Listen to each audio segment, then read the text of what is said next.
This is our lesson 8 on computer systems called a primary memory.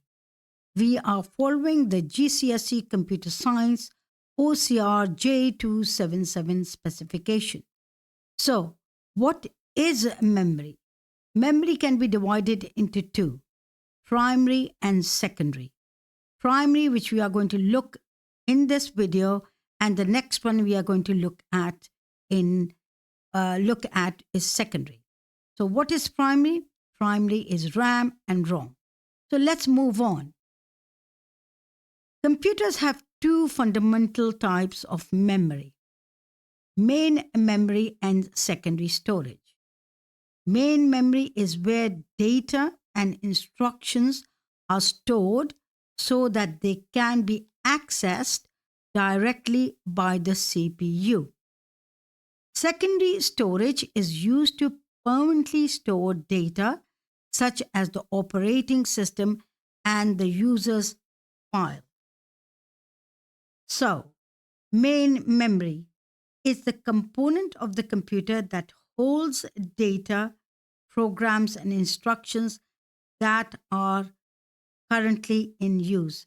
Very important to remember, that are currently in use. Primary memory is built inside the computer. Data can be read from and written to primary memory, and it is quick. This gives the processor fast access to the data and instructions that the primary method holds. Next is what we are going to look at is the types of memory. There are two types of memory which we are going to look at. What are these? These two types which are directly accessible by the CPU. Memory is used to store instructions for the CPU to execute. They are much faster to access than storage, which is our hard drive. So, main memory, which is volatile, is a term that means data is lost when the power is switched off. Non-volatile means the opposite. It does not lose memory when power is switched off. Now, you might say, what do you mean by data is lost? So, say for example, you were working on a Word document, okay, and you forgot to save it, and you switched off your computer. You will lose everything. That means volatile. Non-volatile is the opposite, which even if you switch off your computer, it will stay there. Okay? So, ROM can be read from but not written to. ROM is non-volatile. Non-volatile memory keeps its content even when the computer is switched off. ROM is ideal for storing instructions and data that are needed for computers to run. These instructions and data are usually programmed by the computer's manufacturer and cannot be overwritten. For example, if I had a computer by Sony or by HP or by Apple, every computer has got an operating system which has been installed by the manufacturer, and you cannot override that. Only you can overwrite if you have got if you're building a computer and you want to overwrite the instructions, you can do that. But you cannot overwrite these bootstrap instructions. So, what is bootstrap? So, that brings us to the situation of what a bootstrap is.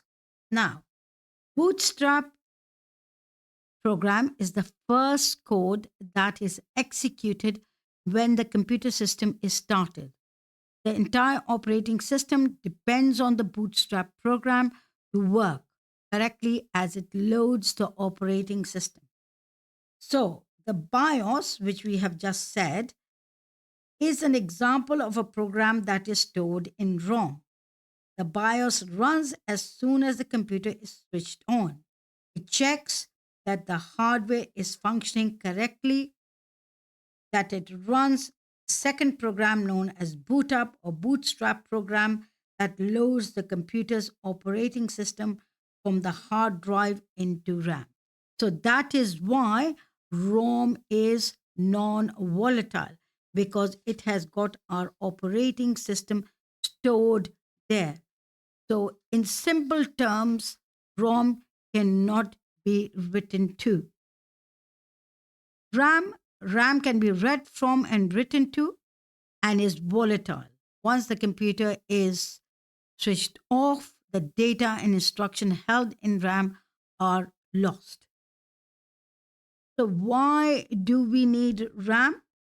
In order for any program to be executed, it must first be loaded into RAM from secondary storage. This is because RAM has quicker read and write speeds than secondary storage device. The processor will fetch instructions from the RAM directly before decoding and executing them. RAM is needed to store programs that are currently being used. Programs currently in use, data currently in use, operating system currently in use. Remember, RAM enables multitasking, which means having several programs open and using them at the same time. RAM stores all the instruction from open programs that the CPU will require processing. So, in easy term, what that means is that RAM, as soon as you switch your computer on, you press the button, RAM starts talking to ROM, ROM starts talking to secondary storage, where your operating system is stored. As soon as they start talking, the operating system moves to ROM, where then it moves to RAM, and then the whole thing starts. And when you switch off your computer, the operating system which was loaded into RAM goes away, but it is still in ROM.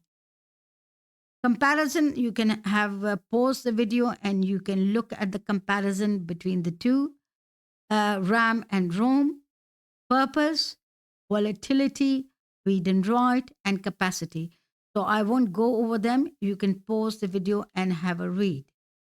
So, why a computer needs both primary and secondary storage? Primary, to store data, instructions, software, operating systems that the processors need to access.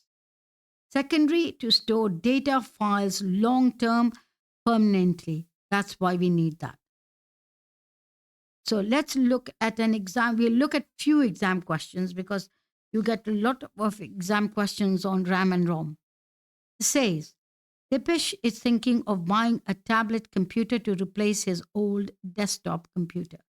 Describe how CPU and RAM work together to enable the tablet computer to operate. So the answer would be instruction, programs, data are stored in the RAM.